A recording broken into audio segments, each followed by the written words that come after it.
கொண்டிருக்கின்றோம். இதோடு இந்த போராட்டங்களோடு நேரடியாக நின்று இன்று வரைக்கும் அரசியல் ரீதியாகவும் புரட்சி ரீதியாகவும் செயற்பட்டு வந்த முன்னாள் பாராளுமன்ற உறுப்பினர் எங்களுடைய மதிப்புக்குரிய சுரேஷ் பிரேமச்சந்திரன் ஐயா இந்த இடத்தில் இருக்கின்றார். அவரை இது தொடர்பான மேலதிக விளக்கங்களோடும் இந்த நிகழ்வினை பற்றியும் இந்த மக்களுக்கு ஒரு தெளிவூட்டலை வழங்க வேண்டும் என்று இந்த இடத்திலே இந்த விழா குழுவின் சார்பில் அன்போடு அழைத்திருக்கின்றேன். எல்லோருக்கும் காலை நேர வணக்கங்கள். தமிழ் மக்களுடைய உரிமை போராட்டம் என்பது ஏறத்தாழ 40 வருடங்களாக இந்த மண்ணில் நடந்தது. எங்களது உரிமை போராட்டத்திற்காக பல லட்சம் மக்களை, பல்லாயிரக்கணக்கான போராளிகளை நாங்கள் இந்த உரிமை போராட்டத்தில் இழந்திருக்கிறோம். ஆனால் இன்று வரை எமது முழுமையான உரிமைகள் முழுமையாக கிடைத்த பாடில்லை என்பதுதான் வரலாறாக இருக்கின்றது. முள்ளிவாய்க்கால் என்பது வெறுமனே ஒரு யுத்தம் முடிந்த இடம் அல்ல. இலங்கை அரசாங்கம், அப்பொழுது இருந்த மஹிந்த அரசாங்கம் அங்குள்ள மக்களை பட்டினி போட்டு கஞ்சிக்கும் வழியில்லாமல் சாகடிக்கக்கூடிய ஒரு சூழ்நிலை அன்று இருந்தது. பல்லாயிரக்கணக்கான 1.5 லட்சம் மக்களுக்கு மேற்பட்டவர்கள் அந்த முள்ளிவாய்க்கால் மண்ணில் கொல்லப்பட்டதாக வரலாறுகள் சரித்திரம் சொல்கின்றது, ஐநா சபை சொல்கின்றது. அந்த முள்ளிவாய்க்காலில் கஞ்சிக்காக வரிசையில் நின்ற முதியோர், கஞ்சிக்காக வரிசையில் நின்ற குழந்தைகள் கொல்லப்பட்டார்கள். ஆகவே அது மிக மிக ஒரு துன்பகரமான நிகழ்வு. உலகத்தில் கஞ்சிக்காக வரிசையில் நின்றவர்களை விமானம் மூலமாகவும் எறிகணைகள் மூலமாகவும் கொலை செய்த ஒரு அரசாங்கம் தான் அன்றிருந்த அரசாங்கமாக இருந்தது.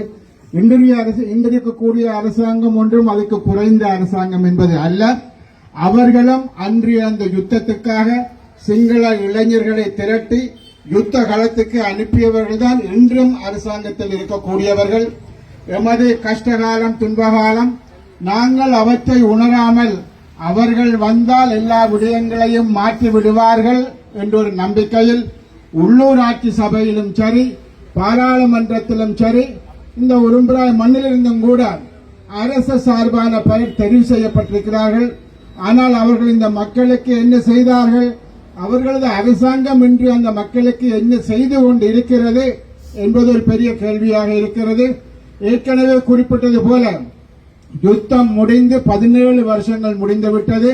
ஆனால் இந்த 17 வருஷத்திற்குள் இப்பொழுது வந்திருக்கக்கூடிய அரசாங்கம் என்பது தான் இதுவரை காலமும் இல்லாத ஒரு புதிய அரசாங்கம்.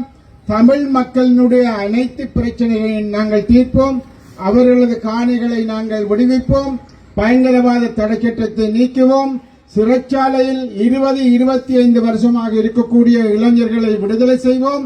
இப்படி பல்வேறு நம்பிக்கைகளை கொடுத்து, உறுதிமொழிகளை கொடுத்துத்தான் அவர்கள் இந்த புதிய அரசாங்கம் வந்தது. 1.5 வருஷம் முடிந்துவிட்ட நிலையில் அவர்கள் பயங்கரவாத தடைச்சட்டத்துக்கு பதிலாக அதிலும் கூட மோசமான ஒரு பயங்கரவாத தடைச்சட்டத்தை எப்படி கொண்டு வருவதுதான் பாராளுமன்றத்தில் பேசிக் கொண்டிருக்கிறார்கள். அதே போல இந்த மாகாண சபை தேர்தலை நடாத்துவதில் கூட 7 வருஷமாக வடக்கு மாகாணத்திற்கான மாகாண சபை என்பது இல்லை. அந்த மாகாண சபை தேர்தலை வைக்கக்கூட அவர்கள் விரும்பவில்லை. தமிழ் மக்களுக்கு இருக்கக்கூடிய குறைந்தபட்ச அந்த அதிகாரங்கள் இந்த மாகாண சபையில் தான் இருக்கின்றது. அந்த மாகாண சபைக்கு தேர்தல் வைக்க மாட்டோம் என்று கூறிக்கொண்டிருக்கின்றார்கள். இவை மாத்திரமில்ல, இந்த காணிகள் விடுவிப்பு என்பதில் கூட இந்த பலாலி வீதியில் புன்னாலை கட்டுவனுக்கு அங்கால் ராணுவ முகாம் இருக்கக்கூடிய ஒரு 1.5-2 கிலோமீட்டர் வீதியை காலை 6 மணியிலிருந்து மாலை 6 மணி திறந்தார்கள் என்பதை தவிர இன்னும் ஆயிரக்கணக்கான ஏக்கர் காணிகளை ராணுவம் தான் வைத்துக் கொண்டிருக்கிறது.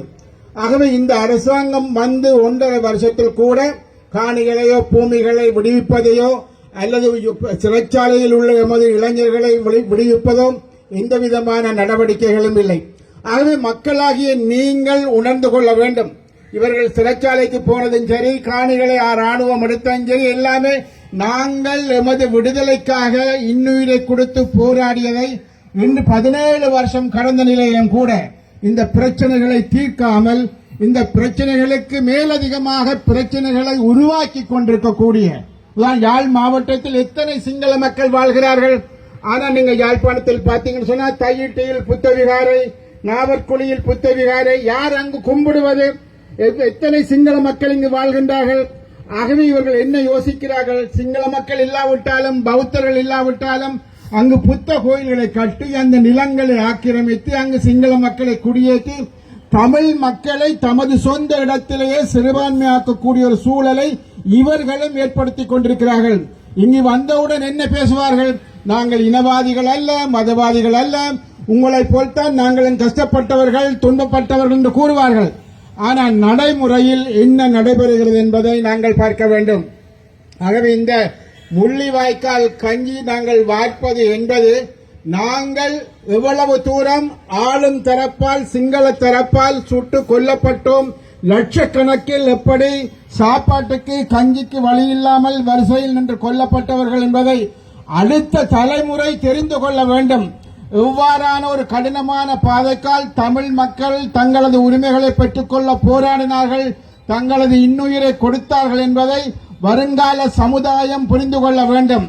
இன்று கிடக்கக்கூடிய அற்பத்தனமான விடயங்களை கைவிட்டு அல்லது இந்த சமூகத்தில் இருக்கக்கூடிய நாட்டமான இந்த போதை வழக்குக்கு அந்த துன்ப துயரங்களை கைவிட்டு எங்களுக்காக, இந்த மண்ணுக்காக, உங்களுக்காக, எங்களது மக்களுக்காக எத்தனை லட்சம் பேர் தங்களது உயிர்களை கொடுத்தார்கள் என்பதை தயவு செய்து சிந்தித்து பார்க்க வேண்டும். ஆகவே அதை நினைவு கூறும் முகமாக, பட்டினியால் வதைப்பட்டு செத்த எமது மக்களை நினைவு கூறும் முகமாக இந்த கஞ்சி வார்ப்பு நடைபெறுகிறது.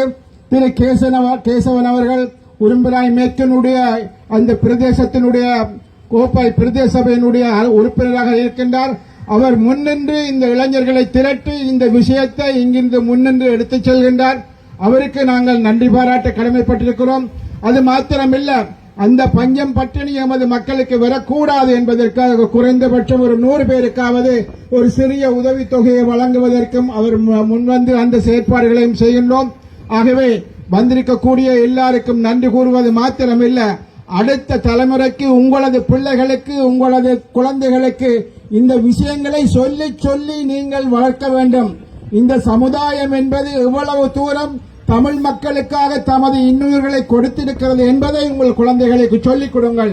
வருங்காலம் நல்ல சமுதாயமாக இருக்க வேண்டும், சுதந்திரமாக இருக்க வேண்டும், சகலதும் பெற்று வாழ வேண்டும், சகல உரிமைகளும் கொண்டவர்களாக வாழ வேண்டும்.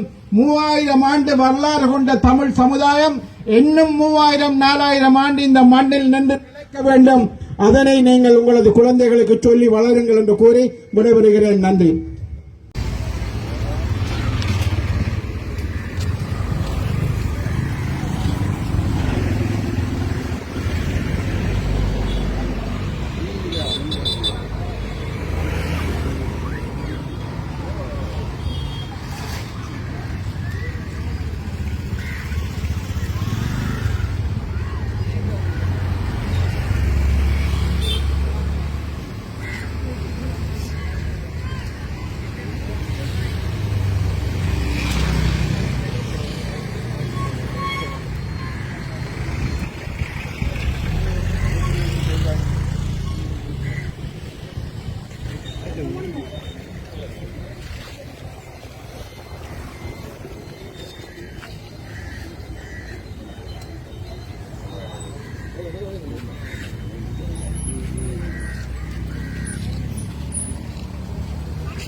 Thank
you.